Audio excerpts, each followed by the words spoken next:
Atlanta International Airport as Ava and Zoe Parker, identical twins of 11, proudly walked side by side. They wore matching black sweaters with the golden crest of Lincoln Academy, their school for gifted students. Around their necks hung two shining medals, symbols of their victory in the national robotics competition. They were flying home alone after representing their school in Washington, D.C. Their father, David Parker, had arranged everything through his assistant.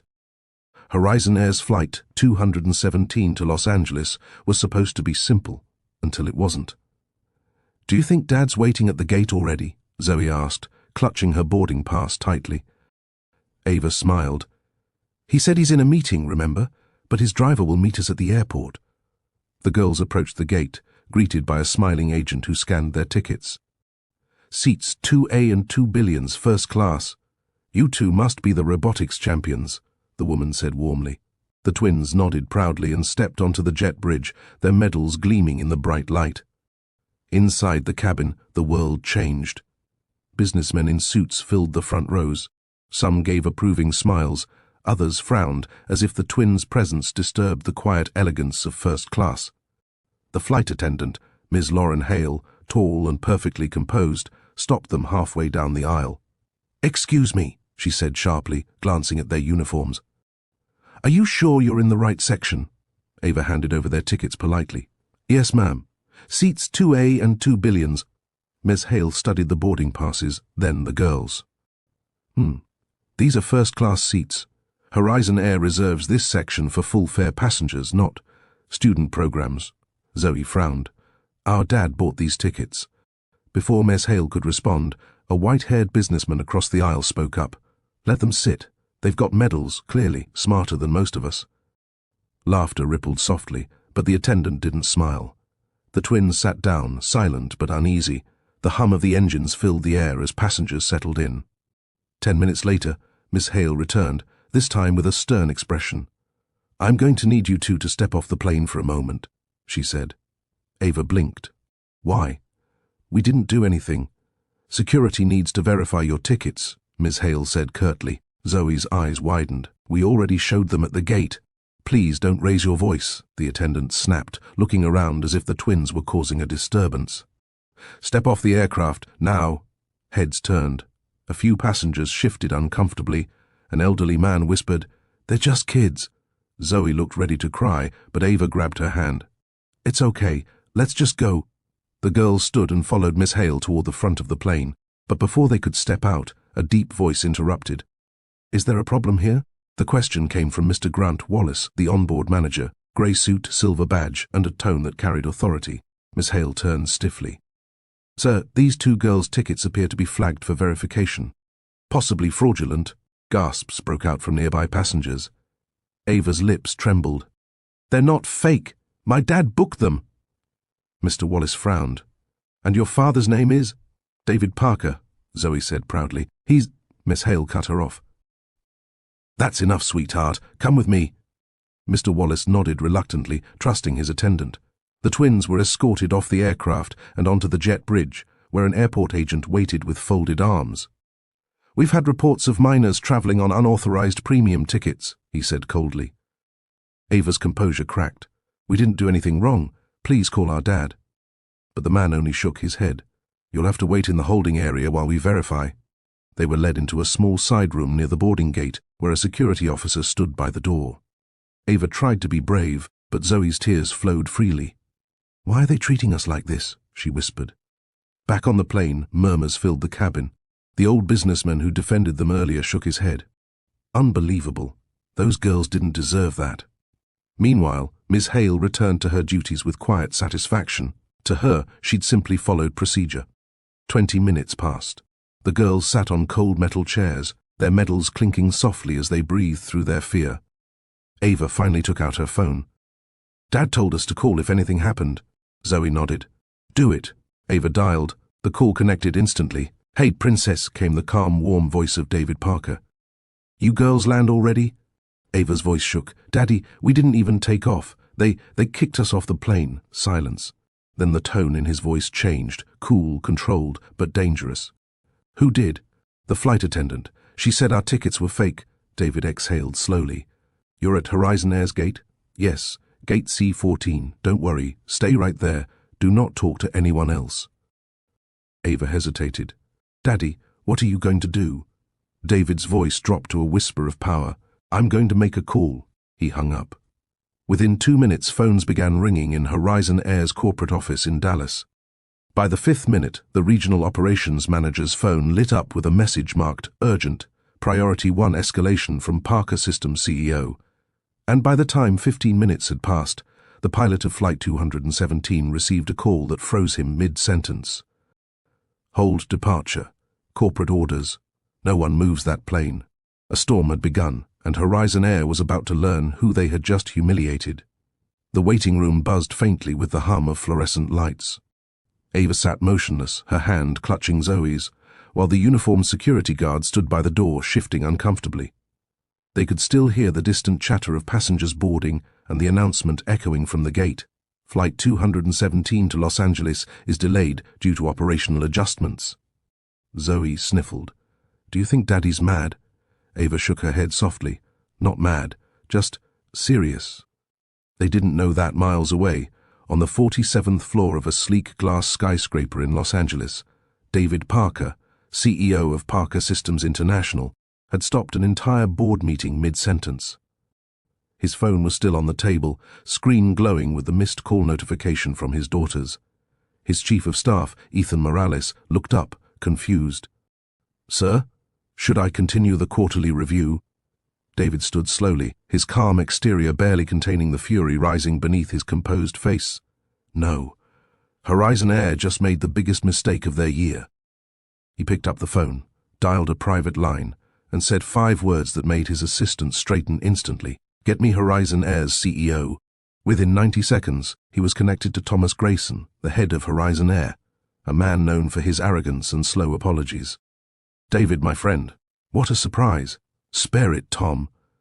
David's voice was quiet, but his tone carried the weight of command. 2 of your employees just removed my 11-year-old daughters from Flight 217 in Atlanta, accusing them of traveling on fake tickets. There was a pause, followed by the faint sound of papers shuffling. I'm sure it's a misunderstanding. You know how— Don't, David interrupted sharply.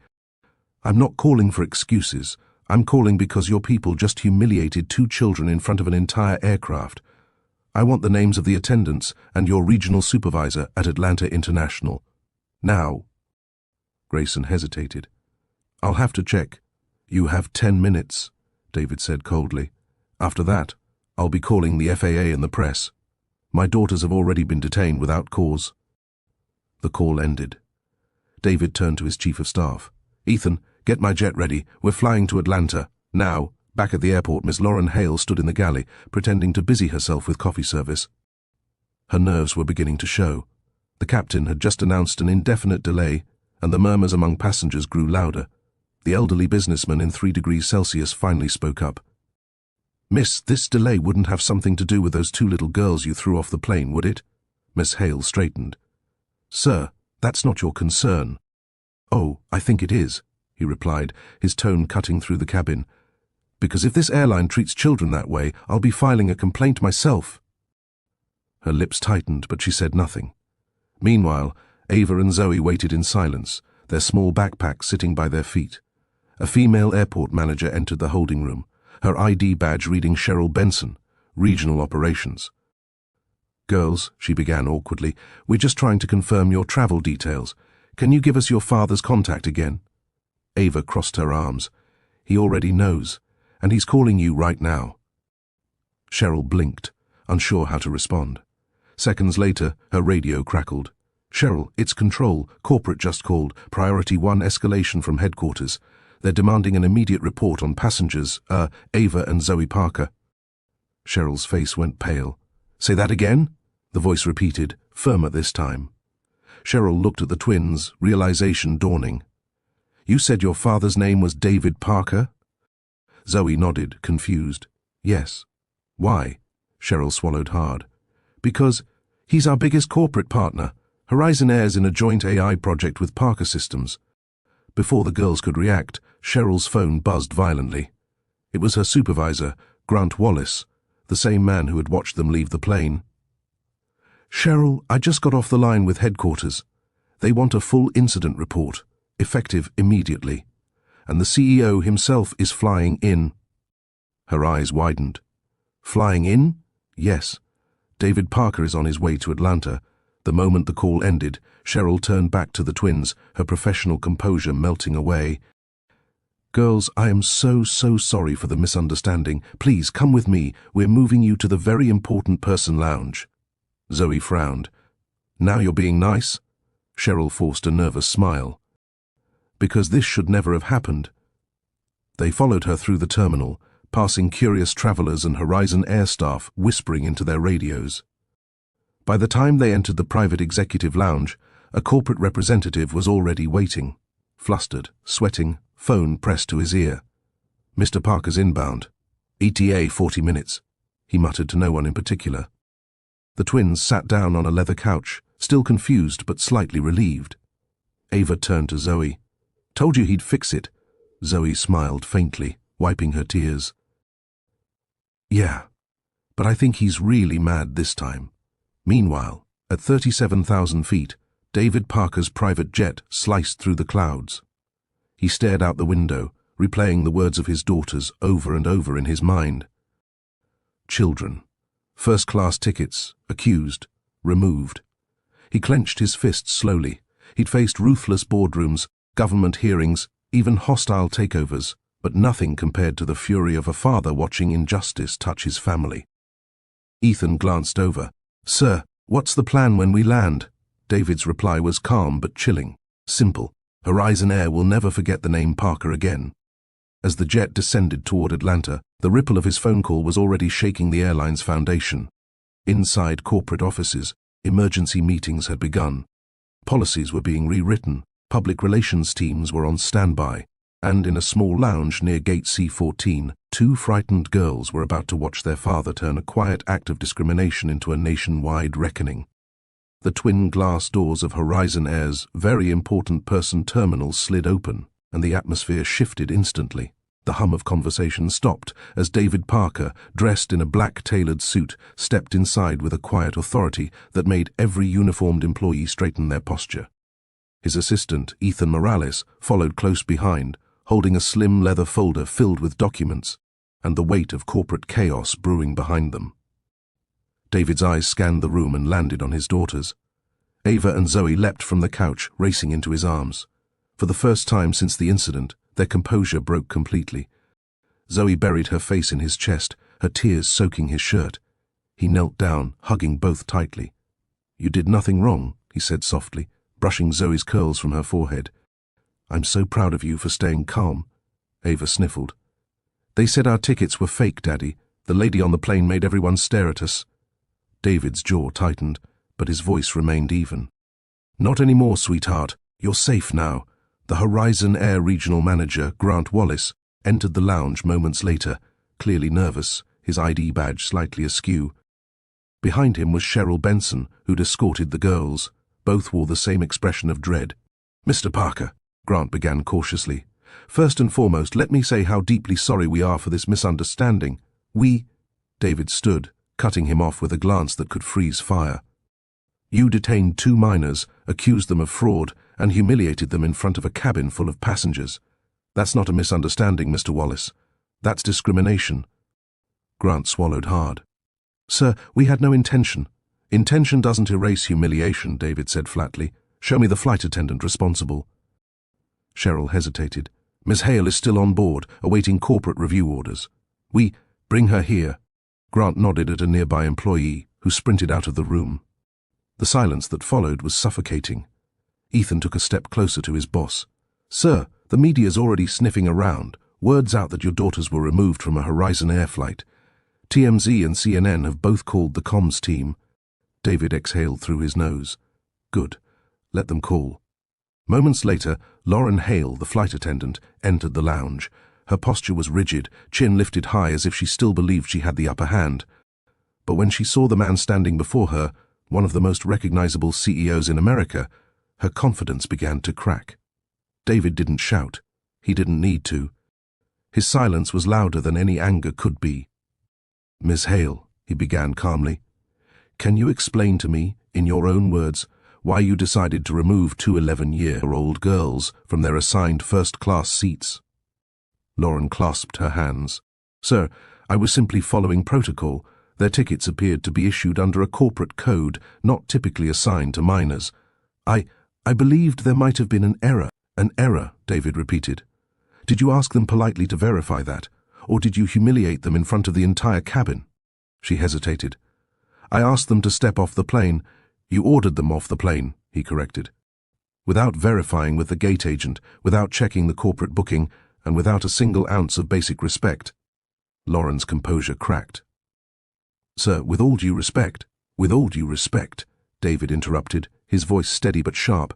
You treated two little black girls as if they didn't belong in first class. You made assumptions. You acted on bias. And now your airline is going to answer for it. The entire room fell silent. Lauren's eyes flicked toward Grant, but he avoided her gaze.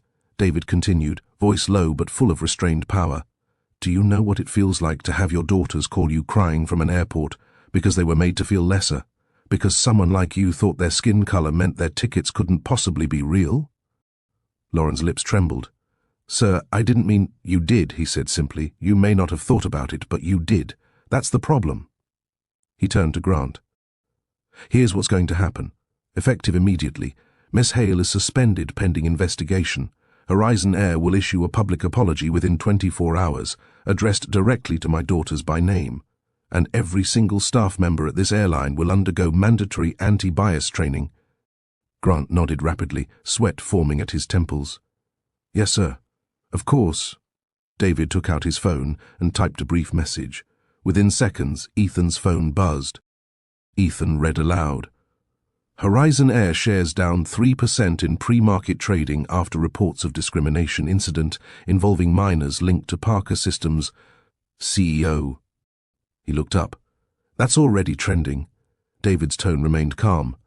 Then it's not just about my daughters anymore. It's about every passenger who's been treated this way and didn't have a father with power to defend them. He looked back at Ava and Zoe, who were watching him quietly from the couch. Girls, you're going to help me fix this. We're going to make sure no one else ever goes through what you did. Ava tilted her head. How, Daddy? By showing them what real accountability looks like. Lauren Hale stood frozen, eyes wide, realizing that the man before her wasn't just any CEO.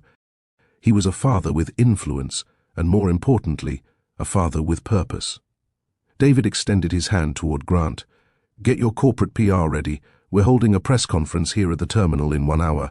The world will hear exactly what happened. From me. Grant nodded helplessly. Yes, sir. As David turned to leave, Lauren's voice broke behind him. Mr. Parker, please, I never wanted to hurt them. He stopped but didn't look back. Then maybe next time, you'll think before you act. The automatic doors opened, and the father and his daughters walked out together, past stunned employees, flashing cameras, and the dawning realization that one man's calm fury had just shaken a billion-dollar airline to its core. The sun had begun to set over Atlanta International Airport, painting the glass terminal in streaks of orange and gold. Reporters, cameras, and curious travelers crowded near Gate C-14, where a press conference podium now stood, decorated hastily with Horizon Air's blue logo. Behind it, the company's executives whispered nervously, while their public relations team scrambled to prepare statements. At the center of it all stood David Parker, calm as ever, in his black tailored suit. His daughters, Ava and Zoe, sat beside him on 2 chairs, their small hands linked tightly together. Both still wore their robotics medals, which glimmered faintly under the fluorescent lights, symbols, not only of achievement, but now of resilience. Cameras flashed as journalists whispered among themselves. That's David Parker, right? The Parker Systems CEO? He's about to roast Horizon Air alive. A senior reporter from CNN leaned forward. Mr. Parker, are you ready to begin? David nodded once. The microphones buzzed to life. Good evening, he began, his voice even, measured, yet carrying a quiet thunder. 2 hours ago, my 11-year-old daughters, Ava and Zoe Parker, were removed from Horizon Air Flight 217. They were accused of having fraudulent tickets that were purchased directly through my company's executive account. The crowd of reporters scribbled furiously. They were humiliated, David continued, escorted off a plane and held in a room for nearly an hour, because someone, somewhere, decided 2 black children couldn't possibly belong in first class. A stunned silence fell over the terminal. He paused, letting the words sink in. Now, let me be clear. This isn't just about my daughters. It's about what they represent. Every child, every traveler, every person who has been judged for how they look rather than who they are. Behind him, Grant Wallace, the regional manager, stood like a ghost, pale, sweating and clutching a folder of reports that suddenly meant nothing. David's eyes swept the crowd. Horizon Air's leadership has agreed to a full public apology, effective immediately. Every employee involved has been placed under investigation, and this airline will undergo comprehensive training to ensure no other passenger suffers what my daughters endured. A reporter raised her hand. Mr. Parker, what happens if Horizon Air fails to deliver on that promise? David's voice dropped lower, his tone deliberate and cold. Then, Horizon Air won't exist in its current form much longer. Gasps rippled through the audience. Parker Systems provides Horizon Air with over 60% of its logistics AI infrastructure, David continued. If they can't guarantee equality for all their customers, we'll terminate every contract, effective immediately. The corporate representatives standing nearby stiffened in panic. Phones vibrated across the room, executives receiving alerts from shareholders and PR teams. David looked down at his daughters. Ava, Zoe, do you want to say anything? The girls exchanged glances. Ava spoke first, her voice trembling but brave. We didn't want to make trouble, we just wanted to go home. Zoe added, her tone firm. The lady said we didn't belong there. But we do. Everyone belongs where they're treated with respect. Applause broke out across the terminal. Even some Horizon Air employees clapped quietly, their eyes filled with remorse. David placed a hand on each of his daughter's shoulders. And that's the lesson, isn't it? He said softly, though his words carried across every microphone. Respect is the real first-class ticket. The press conference ended with a wave of flashes. Within minutes, the story hit every major news network. Twin black girls kicked off plane. CEO father's press conference goes viral. David Parker demands reform. Horizon Air faces corporate backlash. But the chaos was just beginning for the airline. Inside Horizon Air's Dallas headquarters, Thomas Grayson, the CEO, sat in his corner office, surrounded by trembling executives. How bad is it? He demanded. Trending worldwide, one PR officer stammered. Stocks down 12%. Influencers, celebrities, everyone's calling for boycotts. Grayson rubbed his temples. Get Parker on the phone. But David Parker didn't answer. He was already boarding his private jet back to Los Angeles, his daughters beside him, finally smiling again. Zoe leaned her head on his shoulder. Daddy, is the airline in trouble because of us? He smiled faintly. No, honey, the airline's in trouble because of what it chose to do. Ava asked softly, are they going to lose everything? David looked out the window at the glowing horizon. Maybe, but sometimes losing everything is the only way to learn what really matters. The girls fell silent, comforted by his calm. Back at Horizon Air, within 24 hours, the board of directors convened an emergency session. By the next morning, a public statement appeared on every screen, every social feed, every news channel. Horizon Air sincerely apologizes to Ava and Zoe Parker for the unacceptable treatment they experienced on Flight 217. Effective immediately, the company has suspended the employees involved, pledged $5 million toward anti-bias education programs, and announced a comprehensive partnership with Parker Systems to reform its customer service protocols. But by then, the world had already chosen sides, and most of it stood with the twins. Footage from the press conference went viral. David's calm authority, the girls' bravery, the unapologetic truth. The clip of Zoe saying, "Everyone belongs where they're treated with respect," became the most replayed quote of the week. Celebrities, civil rights activists and business leaders praised the Parker family's response. Even rival airlines issued statements condemning discrimination in air travel, and Horizon Air's CEO forced to resign within days. In the following months, Horizon Air underwent a full-scale restructuring, its image shattered, its policies rewritten under Parker Systems' direct oversight. Every commercial aired with a new slogan, "Every passenger matters." One quiet Sunday morning, months later, Ava and Zoe sat on their father's patio overlooking Los Angeles. Birds chirped softly as the twins played with their robotics kit, building a small mechanical airplane. David joined them, coffee in hand. "Another project, girls?" Ava grinned. "Yeah, we're calling it Horizon 2. He raised an eyebrow. "Horizon 2? Zoe nodded proudly. "Because this one's going to fly right and treat everyone the same." David smiled, pride warming his heart. "Now that," he said softly, "is the future I like to see." The camera of the mind pans out, the father and daughters beneath the morning light, united not just by love, but by a shared purpose, to change a world that once tried to shame them. And with one call, one stand, and two brave voices, Horizon Air learned a lesson the world would never forget.